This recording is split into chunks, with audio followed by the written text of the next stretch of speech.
Step into my office. Morning, good afternoon, good night. Pedro Doordash Santiago back at you with another daily vlog. Today is Tuesday. It is past 4 o'clock. Working another half day. Had some stuff to do this afternoon. Plus, I didn't want to work this afternoon, if I'm being honest with you. I just wasn't feeling great. It's like, you know what? I need a little rest. I need a little relaxation. That's what I did. But we're going to hit the streets for a couple hours, maybe 3.5 hours tonight. But I got a topic for today. So, with DoorDash and Uber Eats, you have the option of having what's called either a red card. I think they call it a red card on DoorDash, and the Uber Eats black card is what I call it. Red card, black card with Uber. Now, what these do is, and you can work without them, but these unlock other possible bigger payouts sometimes. So I'm going to talk about my experiences, the pros, the cons with having these cards, using these cards, which orders to take, which ones to maybe stay away from, and some general information as far as if you run into an issue trying to pay with this card, what you can do. Let's get into it. Now, a lot of you have said, and I've seen other people talk about how they don't like to use the cards. To each his own. Maybe you've used them once or twice, you tried, you got burned, it was a long wait, the card didn't work, there wasn't enough money on it, the Walgreens you went to was out of items, the customer wasn't responsive with substitutions, or they didn't pick any, and you wasted 20, 30, 45 minutes and you made $0. I understand. However, if you haven't tried again and it's been a little while, why not give it a shot? You're opening up more options to get orders. I'm going to talk about yesterday, a couple that I had that were good. But before we get into that, hit the bell notification. That way you get notified every day when I have videos that come out. Sometimes they're at 4 o'clock, sometimes they're at 10 p.m. You'll also get notified if I do community posts and things like that. Hit the red subscribe if you're not subscribed. Hit the bell. Let's go. So the first thing with DoorDash is I'm going to give you guys a few merchants that you'll see that'll pop up. And it'll say, the interface of your order will say red card order. Now, first thing I want to get out of the way is there are some merchants. There are 2 in St. Louis. They're local spots. It'll say red card, but I don't have to order it. It's literally, I give them the card. The order's been placed. The food's waiting. I swipe the card, sign the receipt, done. There are other places, and this will be market specific for you, where you have to actually use the card, like restaurants. For example, Hodak's in St. Louis, I have to use the card. A place called Ari's on Hampton, I have to use the card. Meaning I have to pay for it. I got to wait, and I got to use the card. Not fun sometimes, but depending on the merchant, you'll know in your market, are they busy? Meaning, they might be slow, might take a while. You can also call ahead. A lot of the OGs and the people that have been doing this for a while, you get that order. Let's say you're a few miles away, you're 4 miles away from it. You could call ahead. That way when you get there, they've already got it started for you. You pay, you wait a little bit. Something to think about. But the places like Walgreens, CVS, Wawa, I think is a place that you guys have in other markets. Those places you're going to shop and pay. So those are a little bit different, right? I'm a big component of the Walgreens and CVS. I don't mind it. Usually the items are 10 or less, okay? And typically, if you know your Walgreens, if you've been there before, you know your CVS, you know where things are at, it's not bad. If you're somebody that can shop quick, payouts are good. The base pay on these are generally also higher. I've seen base pay as high as $10 with the Walgreens order, and I've seen them $3.50, $4, $5.50. Tips come in on those as well. Plus, both Uber and DoorDash hide tips on these orders. I'll give you an example here. This one came in yesterday on Uber. I believe it was $17, and it was going 2-point-something miles. I said, oh yeah, Uber, I'll go to, I think it was Walgreens. I'll go to Walgreens and buy some stuff, and no problem for $17. It's going to take me maybe 20 minutes. It's a fantastic order. But it wound up coming in at $20. So it's possible with Uber, they could tip you afterwards. I know the customers can do that, but I think they just hide tips. They only show you a certain amount. If a tip is, I believe, $8 or more on the app, Uber will hide it. So they will hide tips on those as well. I've had it with DoorDash as well, using a red card. Something to think about. So let's talk about some of the bad things that could happen if you run into these. Let's talk about DoorDash for a second. I've done a lot of Walgreens DoorDash. One of the first things and one of the biggest gripes, I think people don't like to take them because Walgreens is out of stuff, or maybe you just don't like shopping. It's usually one of the two.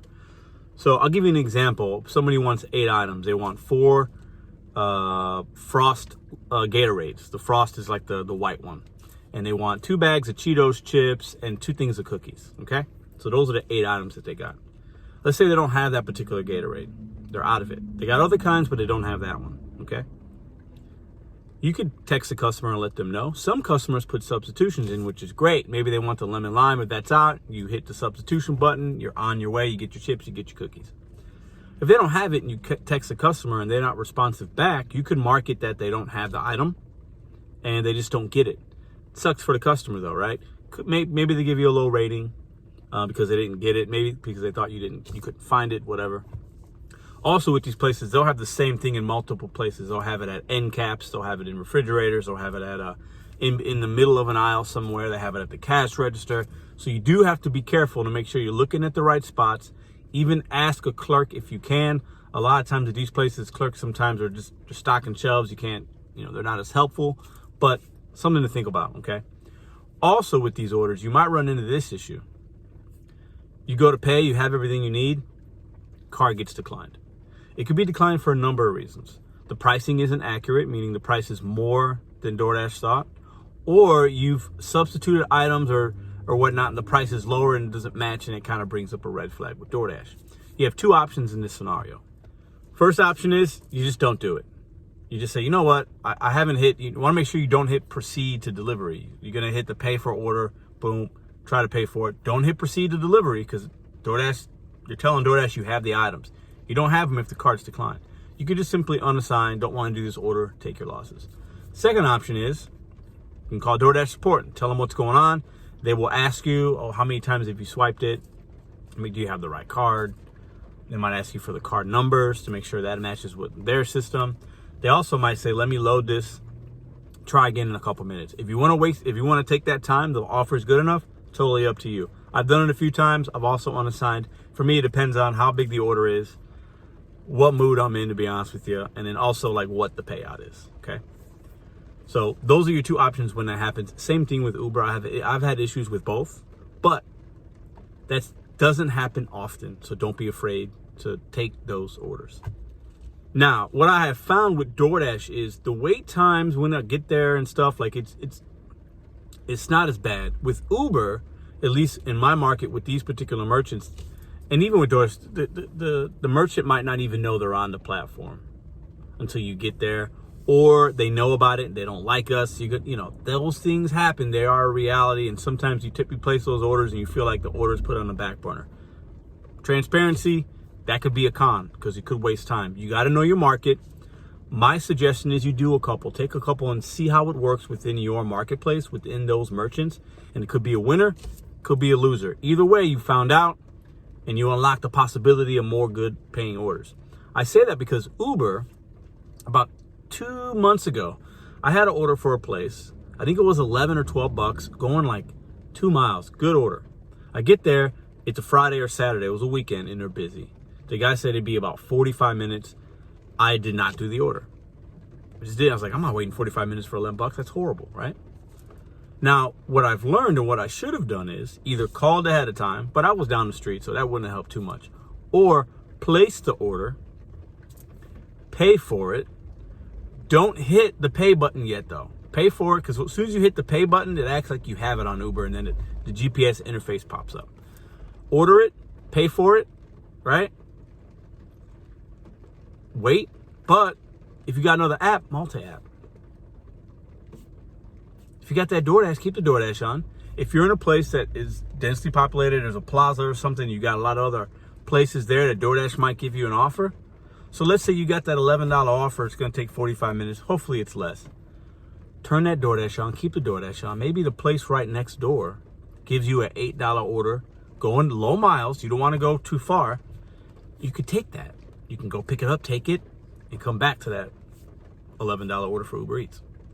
Maximize your potential for getting offers and maximize your money. What you wouldn't want to do is, and what I don't recommend is placing that order, sitting down for 45 minutes and waiting. Many have done it. Many might still do it. I don't recommend it. Turn on that other app. Now, this is a disclaimer here. If you turn on that other app, you got to make sure you're selective with, it's not going too far, it's staying in your area, and it's a merchant you can trust. okay? I mean that, what I say by that is you got to make sure it's a place that you think is going to be quick. Worst case scenario is you accept that $8 order, you get there, it's crazy, something's going on, you're not feeling it, it might be a while, it might compromise that first order, or it's already been 40 minutes and you don't want to take another order if the food's going to be ready in 5 on the Uber Eats. But let's say you're 10 minutes in and you still got 35 minutes or so. You can complete an order in 35 minutes, go in a couple hours. You just can. But if you feel you get there and you can't, you simply unassigned. As long as you don't go below 80% completion, you're good. Unlock these possibilities and don't be afraid to take these type of orders. My suggestion is you try a few out. If you don't like it, fine. If you like it, great. Yesterday, I did a $20 order like you saw earlier. I showed you from Uber Eats. And I think another one was $17. Both of them were shop and delivers. I think I spent about 15 to 20 minutes on each separately. Good paying orders. If I didn't have the black card, if I was afraid of those orders, yeah, maybe I would have got another order that was better or worse. Who knows? But I feel like I would be leaving money on the table if I didn't have these cards. So I want to hear from you guys. Do you guys take them? Did you know about them? When you get DoorDash and Uber, you can start doing deliveries without the cards, and then you can activate it if you choose. It's totally up to you. You do not have to have the card to work the apps, but I do recommend it, at least for if you're in St. Louis or a market like St. Louis. Why not get as many opportunities as possible? And these historically, in my opinion, from what I've seen, do pay more in base pay. And the good thing with Uber is it's going to pay you for wait time. So if you wait that 45 minutes for that order, but you're making money doing other ones or whatever, Uber will pay you for that wait time, which is nice. Listen, comment down below. Have you guys done them? Give me some good stories. Give me some bad stories. Share with the community what you think about these black and red card orders. I'll see you guys in the next one. Give you guys a sneak peek. Good ratings versus bad ratings. Video coming out this week. Bad ratings, you can still get good orders.